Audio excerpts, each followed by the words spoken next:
Yeah. Hare Krishna, everyone. Please accept my humble obeisances. So, welcome to today's Thursday session. So, आज हम, as you all know, माता जी ने आपको inform किया होगा. Today is brainstorming session. हाँ, सब आपको अपने दिमाग के घोड़ों को दौड़ाना होगा.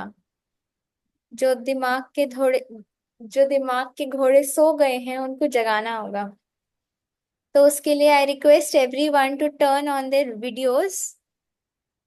आज तक मैंने किस किस के दर्शन नहीं किए, मैं सोच रही हूँ. जानवी माता जी एक ऐसी हैं जिनके मैंने आज तक कभी नहीं किए. हाँ. सो अपने दुर्लभ दर्शन दीजिए ताकि हम सबको पता लगे कि आप यहाँ हैं, सुन रहे हैं. And because it is a little philosophical class, so I request every one to actively take down notes. वरना ऐसे मैं बोलूंगी और आप करोगे ऐसे, बट वो जाएगा ऐसे. हाँ.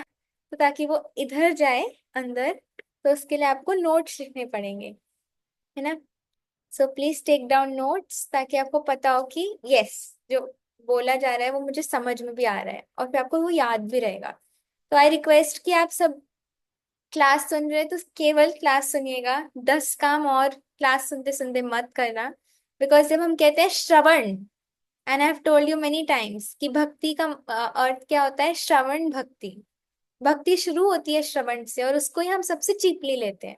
तो हम भक्ति कैसे कर सकते हैं? If you all want to do bhakti, तो हमें उसके लिए सिंसेरली हियर करना पड़ेगा. और हियरिंग का मतलब ये नहीं कि चला दिया क्लास और हम 10 काम और कर रहे हैं. हियरिंग का मतलब है सामने है, हम नोट्स बना रहे हैं, अटेंटिवली हियर कर रहे हैं. This is called hearing. ठीक है. सो आप सब नोट्स बनाना और एक्टिवली सुनना, और कोई काम नहीं उसके साथ. ठीक है. Then only you will be able to understand this philosophy. So हम स्टार्ट करने वाले हैं कि कैसे ये सृष्टि का आरंभ हुआ. हाँ. और क्या होता कैसे है ये सब कुछ, how is it all functioning, है ना. तो लेट अस स्टार्ट विद, हम अपने से स्टार्ट करते हैं, अपने केस से. ठीक है. आप सबको याद है मैंने आपके साथ शेयर किया था बहिरंगा शक्ति, अंतरंगा शक्ति और तटस्थ शक्ति. अब जिसको नहीं पता, वो आपका लॉस है कि आप रेगुलरली क्लास में नहीं आते हैं. तो आपके थोड़ा सर से ऊपर जा सकता है, बट अपने डिवोटी फ्रेंड्स को कॉल करके आप पूछेगा तो वो आपको अच्छे से एक्सप्लेन करेंगे. मैं आपको ब्रीफली वो एक्सप्लेन करती करती इस कॉन्सेप्ट में आगे बढ़ूंगी.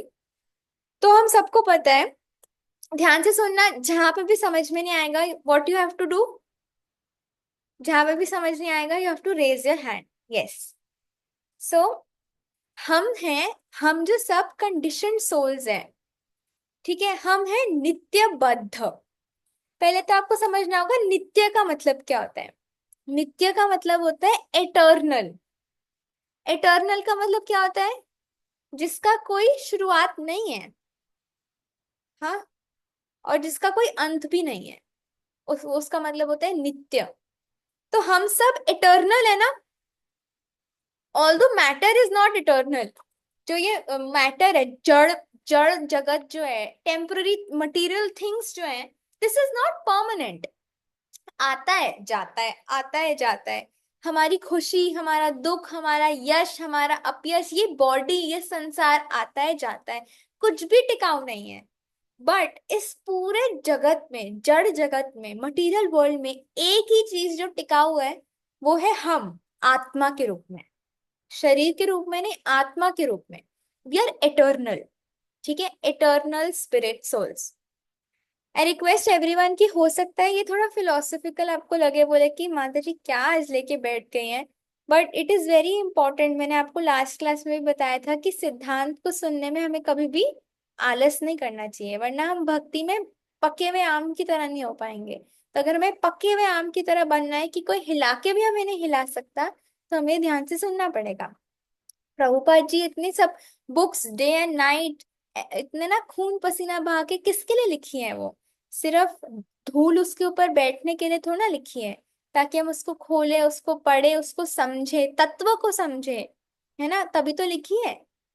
पर प्रभुपाद जी क्या कहते हैं, भक्ति इज नॉट सेंटिमेंटलिज्म, कि हे प्रभु, है ना, मतलब ऐसी अपने मन से जो मेरा मन कर रहा है मैं वैसी भगवान की आराधना कर रही हूँ, नहीं। भक्ति इज अ साइंस, तत्व का सिद्धांत है ये। तो उसके हिसाब से हमें भगवान की वर्शिप करनी होगी, तो उसको पहले समझना भी पड़ेगा उस तत्व को। सो हम नित्य, नित्य है सब, चाहे वो तटस्थ शक्ति, आप सब जानते हो ना, तट, जो तट से जो लोग अंतरंगा शक्ति में गए हैं, भगवान की इंटरनल पोटेंसी में गए हैं, वो भी नित्य है। चाहे वो बद्ध होकर इस जगत में भी आ गए हो, मटेरियल वर्ल्ड में भी आ गए हो, तो भी वो नित्य है, क्योंकि वो आत्मा है, एज अ स्पिरिट सोल। चाहे वो भगवान के पास हो, चाहे वो माया के पास हो, है तो वो नित्य ना। सब लोग नित्य ही हैं। बट वो जो सोल्स हैं जो भगवान के पास चले गए, वो नित्य मुक्त हो गए। तो नित्य तो उनके में भी एक प्रीवर्ब, प्री, सब प्रीफिक्स लगेगा, नित्य हमारे में भी प्रीफिक्स लगेगा नित्य। पर जो सफिक्स है उनके में हो गया मुक्त, और हम क्योंकि माया में आ गए हमारे में हो गया बद्ध। ठीक है, तो वो नित्य मुक्त हो गए और हम नित्य बद्ध हो गए, है ना। तो अब ये जो पूरा मटेरियल वर्ल्ड है ना, आपको पता है ये एक बहुत चुन्नू सी जगह है, बहुत छोटी सी जगह है। पूरा मटेरियल वर्ल्ड, पूरा मटेरियल वर्ल्ड में आप चलो, आप अपने दिमाग से सोचो, जब मैं बोलती हूँ पूरा मटेरियल वर्ल्ड, आपके दिमाग में क्या आता है? अर्थ, प्लैनेट। हाँ, सिर्फ मैं बोल रही हूँ पूरा मटेरियल वर्ल्ड, उसमें उसको सोच के आपके दिमाग में क्या आता है? क्या हो सकता है पूरा मटेरियल वर्ल्ड? हम्म, दिमाग में क्या आ रहे हैं जब मैं आपको बोला पूरा मटेरियल वर्ल्ड? किसी के दिमाग में आ सकता है अर्थ, प्लैनेट। किसी कोई जानता हो तो उसके दिमाग में आ सकते हैं 14 प्लेनेटरी सिस्टम्स, है ना। बट जो मैं कहती हूँ पूरा मटेरियल वर्ल्ड, उसमें आते हैं अनंत कोटि ब्रह्मांड। जब मैंने आपको बोला 14 प्लेनेटरी सिस्टम्स, तो वो दैट इज वन ब्रह्मांड। ऐसे करोड्स एंड अनलिमिटेड और मिलियंस ऑफ ब्रह्मांड से बनकर एक मटेरियल वर्ल्ड बनता है। समझ में आई लिटिल बिट? वरना मैं आपको एक इमेज दिखाती हूँ, एक सेकेंड, टेक दैट आउट। माता जी ने मुझे भेजी थी, मैं शो करती हूँ, उसको दिखा के आपको समझाते हैं। कहाँ गई, एक सेकेंड। यस, रुको मैं इंटरनेट से निकालती, थोड़ी ब्लर है यहाँ पे।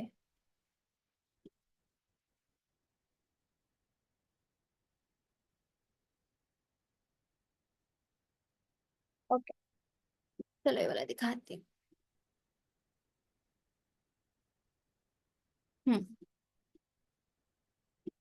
ध्यान से देखना, ठीक है। अभी मैं आपको एक इमेज दिखाने वाली हूँ, उस इमेज के आधार पे मैं आपको बताऊंगी।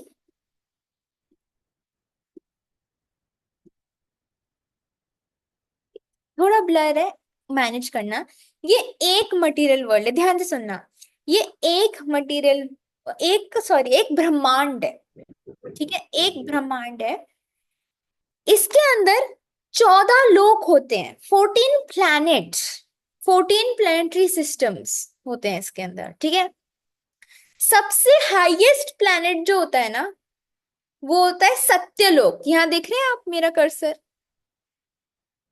सत्यलोक होता है जहाँ ब्रह्मा जी रहते हैं, ठीक है। ब्रह्मा जी का लोक होता है, दिख रहे हैं ना आपको ब्रह्मा जी यहाँ पर? तो ये है हमारा सत्यलोक, हेवनली प्लैनेट होता है ये, ठीक है। सबसे हाईएस्ट 14th प्लैनेट, सबसे ऊपर सत्यलोक, ब्रह्मलोक, कुछ भी कह सकते हो, ठीक है। यहाँ पे सब ब्रह्मा जी और उनके निवासी, उनके सब लोग रहते हैं। फिर आता है सत्यलोक के बाद तपलोक, जनलोक, महरलोक। फिर आता है स्वर्ग लोक। स्वर्ग तो सब जानते ही हैं, हमारे डे टू डे वोकेबलरी में हम लोग स्वर्ग स्वर्ग बोलते हैं, बट स्वर्ग भी एक लोक है, स्वर्ग से ऊपर भी लोक हैं। हाँ, बट ये सारे हेवन, सिर्फ स्वर्ग ही नहीं, हेवन सिर्फ हेवन स्वर्ग नहीं होता, 7 प्लैनेट्स होते हैं। सत्य, तप, जन, महरलोक, स्वर्गलोक। स्वर्गलोक में ये 33 मिलियन देवी देवता, इंद्र, ये सब लोग स्वर्गलोक में रहते हैं। फिर उसके नीचे आता है भूवर लोक, जहाँ राक्षस रहते हैं। आपको पता है मनुष्य से भी उच्च स्थिति होती है राक्षसों की। घोस्ट, राक्षस, उनके पास ज्यादा पावर होती है मनुष्य से। उसके बाद आता है भूतल, जहां पर हम रहते हैं। हमारा प्लैनेट नंबर है 7। हम 7वें फ्लोर पे रहते हैं, 7वें माले पे। We are living on 7th floor. तो सत्यलोक, तपलोक, मैं आपसे पूछूंगी सीक्वेंस, कभी आप ऐसे ही सुन रहे हो। I will ask you quiz and question, so have to hear attentively. Satyalok, Tapalok, जनलोक, महरलोक, स्वर्गलोक, भुवरलोक, और फिर क्या आएगा, भू भू भूलोक, जहाँ अर्थ प्लैनेट। ठीक है। अर्थ से नीचे आता है नर्क। नर्क की गिनती शुरू। आताल, वितल, सूतल, तरातल, महाताल, रसताल, और एंड इस पाताल।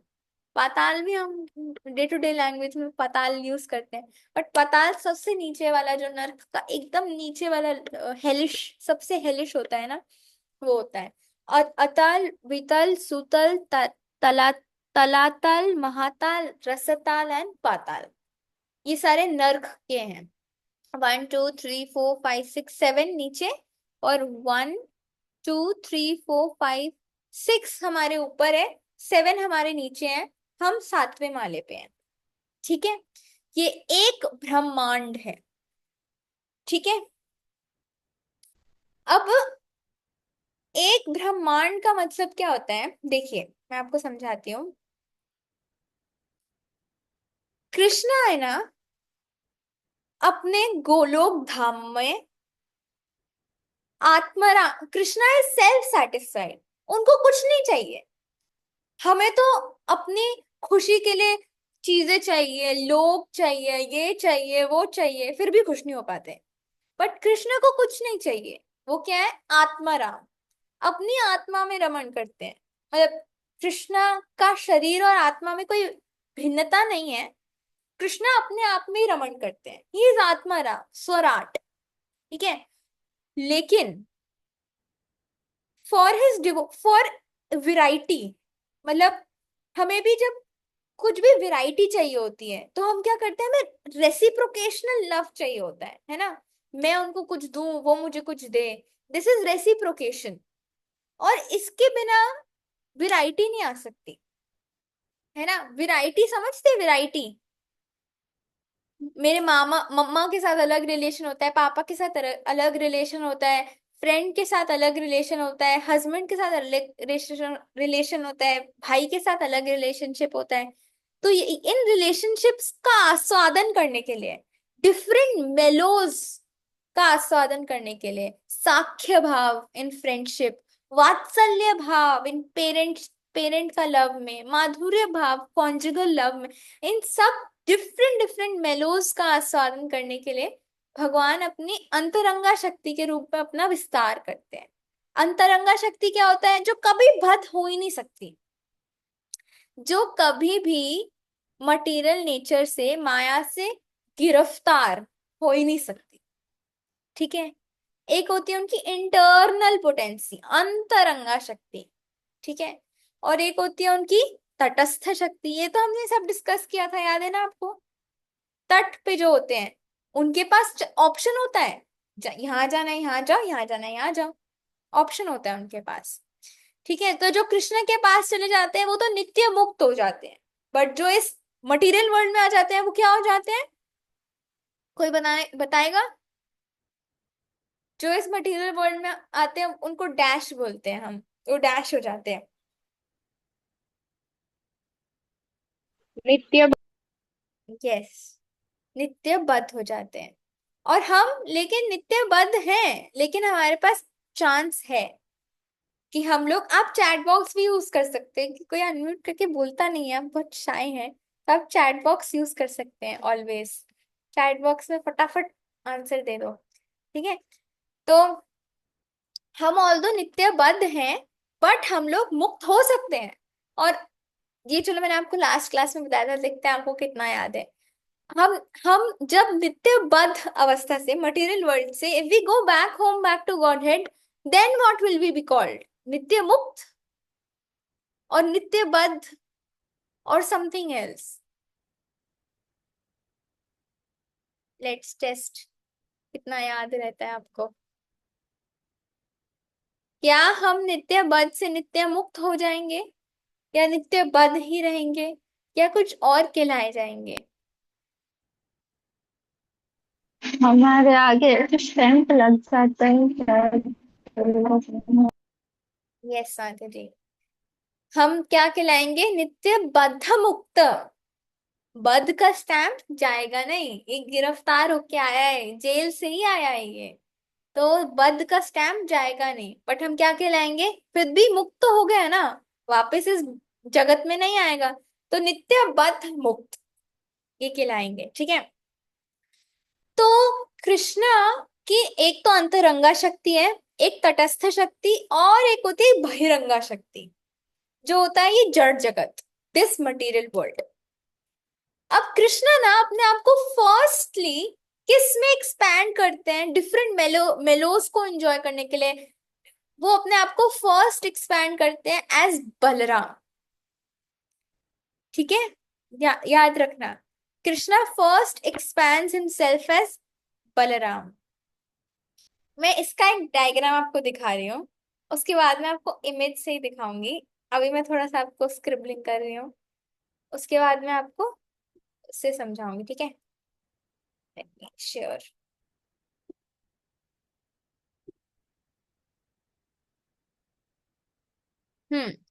देखो, यहाँ कृष्णा है। I hope this is big enough. हाँ, कृष्णा ने अपने आप को ही,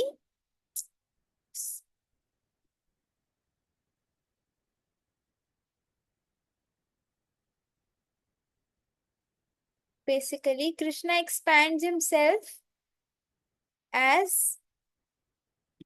बलराम, ठीक है। अब एक चीज आपको ध्यान रखनी है, एक बार कृष्णा ने अपने आप को एज बलराम एक्सपैंड कर लिया, फिर बलराम से, ध्यान से सुनना, मुझे आपको बताते हुए भी डर लग रहा है, आप नोट करते रहना, डिफिकल्ट नहीं है। फर्स्ट चतुर्व्यूह आता है बलराम से। चतुर्व्यूह का मतलब क्या होता है? चार और एक्सपेंशन, इस पे स्क्रिबलिंग मत कीजिए प्लीज व्हाइट बोर्ड पे। चार और एक्सपेंशन आते हैं बलराम से, ठीक है। क्या आते हैं वो, देखते हैं। आप लिखते रहिएगा।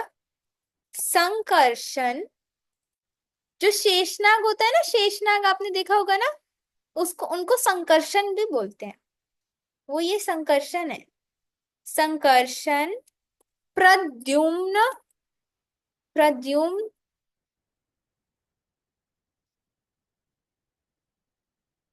वसुदेव,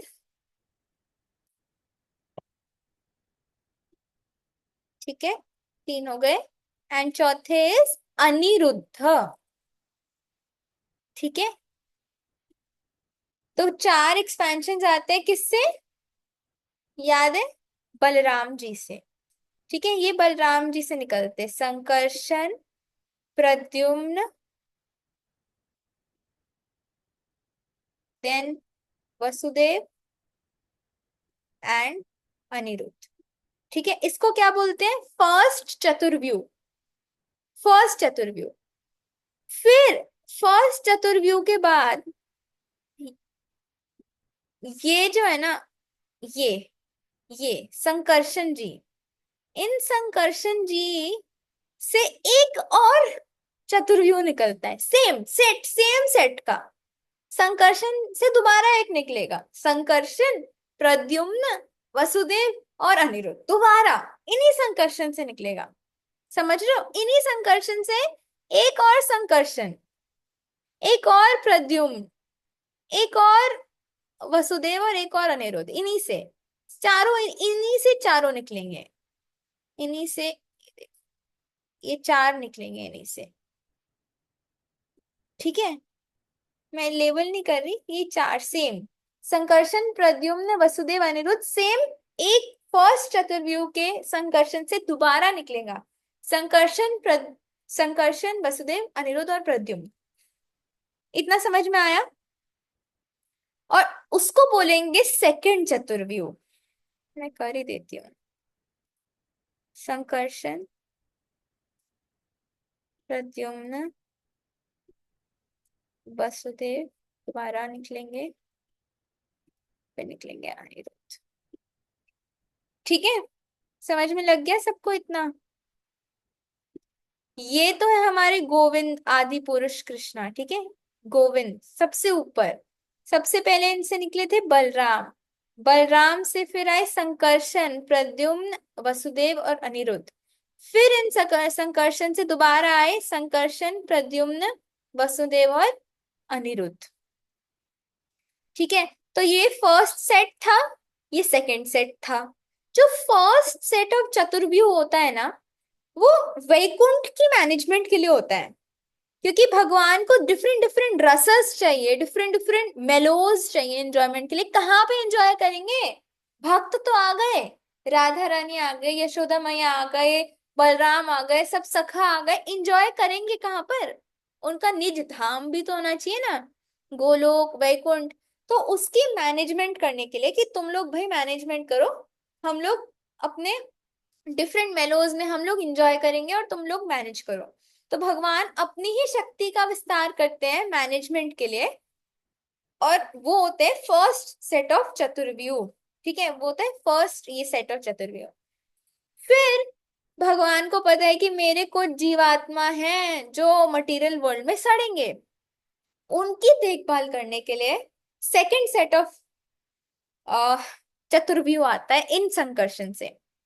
ठीक है, इतना सबको समझ में आया? थम्स अप करो। नहीं आया तो मैं दोबारा एक्सप्लेन करूंगी। अच्छा, मैं आपसे क्वेश्चन पूछूं फिर समझ में आया तो? फर्स्ट सेट ऑफ चतुर्व्यूह आपको आंसर करना है हैंड रेस करके। अगर आपने आंसर नहीं किया तो मैं आगे नहीं बढ़ूंगी। ठीक है, फर्स्ट सेट ऑफ चतुर्व्यूह का पर्पस क्या है? क्यों भगवान ने फर्स्ट सेट, मैं आपको बार बार बोल रही हूँ, फर्स्ट सेट का पर्पस क्या है? क्यों भगवान ने फर्स्ट सेट बनाया है? वैकुंठ मैनेजमेंट के लिए। यस माता जी, वैकुंठ की मैनेजमेंट के लिए फर्स्ट सेट ऑफ चतुर्व्यूह भगवान ने बनाया। अच्छा, अब बताओ सेकंड सेट क्यों आया फिर दोबारा संकर्षण से? ये जो सेकंड सेट है,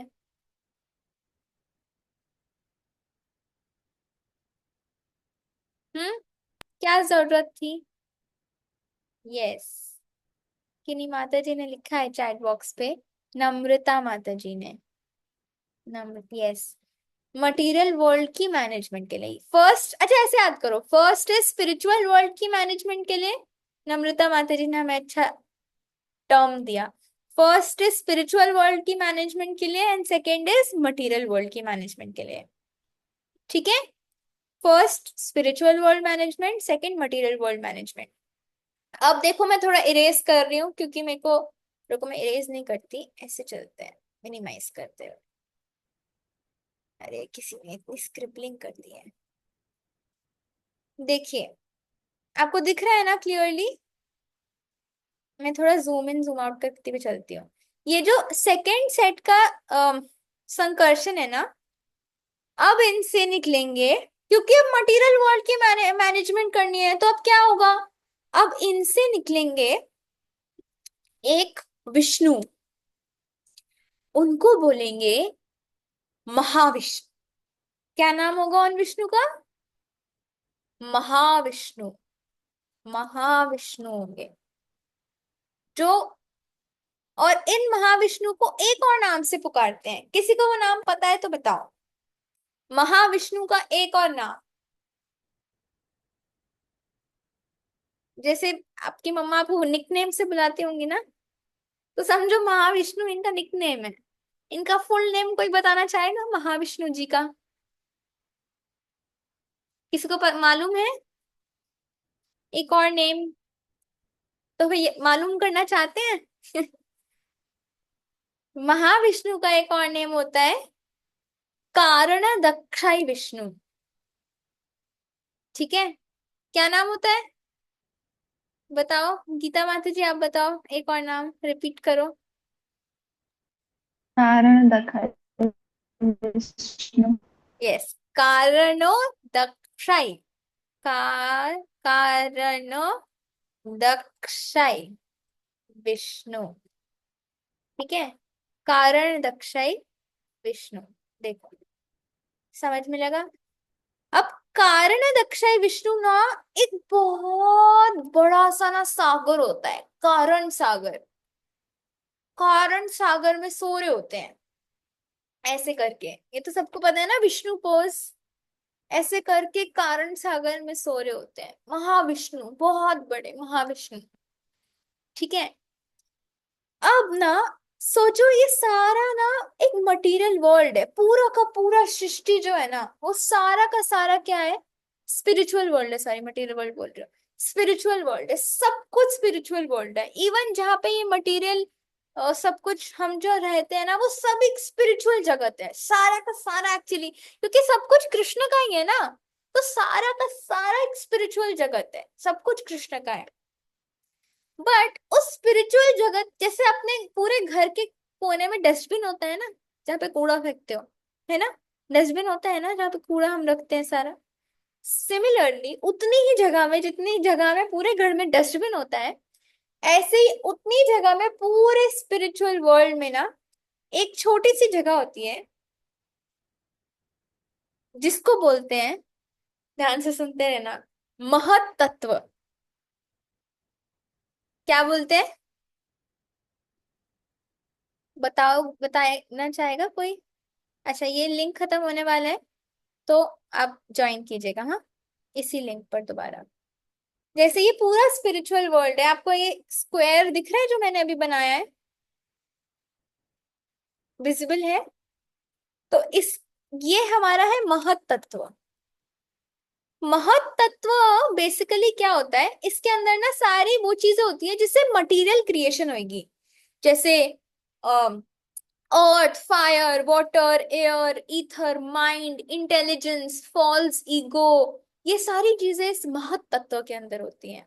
क्योंकि स्पिरिचुअल वर्ल्ड में ना ये सब चीजें नहीं होती हैं। स्पिरिचुअल वर्ल्ड में हमारी ईगो भी नहीं होती है, माइंड भी शुद्ध, मतलब ये सब ग्रॉस और सटल कवरिंग्स जो होती है ना, बॉडी हमारा फायर, वाटर, अर्थ, एयर, ईथर से बनता है, ये body, gross body spiritual world में नहीं होती है। वहां पे एक चिन्मय शरीर होता है, एक स्पिरिचुअल बॉडी होती है, सब नहीं होता है स्पिरिचुअल वर्ल्ड में। मन, बुद्धि, अहंकार, ये सब सटल बॉडी, ये सब स्पिरिचुअल वर्ल्ड में नहीं होता है, वहां पे सिर्फ चिन्मय आत्मा होती है। तो ये सब महत तत्व में होता है। तो पूरे स्पिरिचुअल जगत में जहां पर कोने में महत तत्व होता है ना, उसको कहते हैं मटेरियल वर्ल्ड। ठीक है, और उस मटेरियल वर्ल्ड के अंदर अनंत कोटि ब्रह्मांड होते हैं। एक ब्रह्मांड में कितने प्लैनेट्स होते हैं, जल्दी बताओ? एक ब्रह्मांड में, वन ब्रह्मांड में कितने प्लैनेट्स होते हैं, कितने प्लैनेटरी सिस्टम? 14 प्लैनेट। 14 प्लैनेट्स। हम कौन से प्लैनेट, हम कौन से लेवल पे रहते हैं? सेवेंथ पर। सेवन। Yes, okay. और 14, और कितने ब्रह्मांड होते हैं महत तत्व में, मटेरियल वर्ल्ड में कितने ब्रह्मांड होते हैं? अनंत को। यस, अनंत कोटि। तो ये ना महत तत्व जो होता है ना, ये अभी ना इनएक्टिव है, सो रहा है ये खराटे मार के, जैसे अभी आप सब सोने वाले हैं।